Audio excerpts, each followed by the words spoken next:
আজকে আমি করব কলার মোচা ভাজি। এর জন্য আমি একটা কলার মোচা কিনে নিয়ে এসেছিলাম। এরপরে এই শক্ত আবরণগুলো সরিয়ে ভিতরে ফুলগুলো বের করে নেই, কারণ এই ভিতরের ফুলগুলোকেই ভাজি করব। ফুলগুলো বাছা হয়ে গেলে এরপরে আমরা এই ভিতর থেকে এই শক্ত যে কাঠির মতো এই অংশটাকে বের করে ফেলে দেই। আর সাথে যে একটা ছোট্ট পাতলা আবরণ থাকে প্লাস্টিকের মতো, ওইটাকেও সরিয়ে ফেলি। এভাবে এক এক করে প্রতিটা ফুল থেকে আমরা এই কাঠি আর ওই ছোট্ট পাতলা আবরণটা সরিয়ে ফেলি। আর এটা করতে আমার অনেক সময় লাগছিল। আর এই যে আমাদের মোটু সাহেব, সে এখানে শুয়ে শুয়ে দেখছিল আমি কিভাবে কাজ করি। প্রতিটা ফুল থেকে কাঠি আর ওই পাতলা আবরণটা সরাতে আমার বেশ সময় লাগছিল। এরপরে আমি এগুলোকে কুচি করা শুরু করে দিই। প্রথমে অল্প কয়টা নিই হাতে, যেহেতু ছুরি দিয়ে কুচি করতে হবে আর আমি ছুরি দিয়ে কাটাতে এত বেশি এক্সপার্ট না। তারপরেও আমি বেশ ভালো মতোই সবগুলোকে কুচি করি, আর এটা করতে আমার একটু সময় লাগে। আর এই কাজটা করতে যেয়ে আমার হাত একটু আঙ্গুলগুলো কালো হয়ে যায়, কারণ এই আঠাগুলো লেগে। আর যাই হোক, সবগুলো আমি আস্তে আস্তে কুচি করে ফেলি। এরপর ভিতরের যে নরম অংশটা, এটাকেও আমি কেটে ফেলি।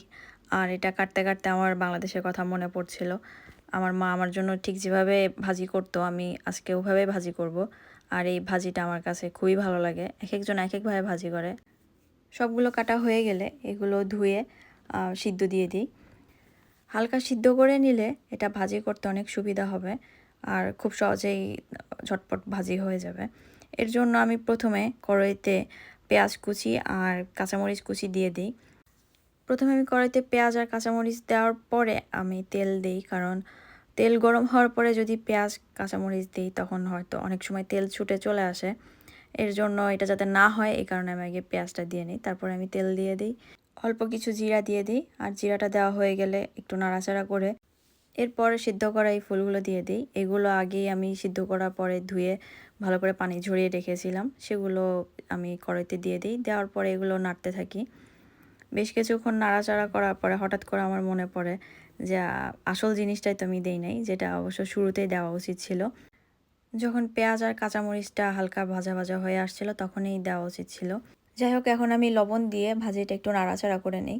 নাড়াচাড়া করা হয়ে গেলে ভাজিটাকে একটু পাশে সরিয়ে এখানে হালকা একটু তেল দিয়ে নিই। আর তেল দেওয়ার পরে আমি এখানে দুটো ডিম দিয়ে দিই।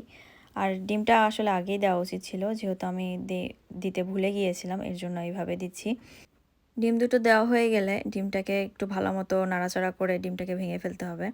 ভাঙা হয়ে গেলে এটাকে ভাজির সাথে নাড়াচাড়া করে খুব ভালো মতো ভাজির সাথে মিশিয়ে দিতে হবে। আর এভাবে মিশিয়ে ভাজি করা হয়ে গেলে এটা খেতে খুবই মজা লাগে। আমার ভাজি করা শেষ।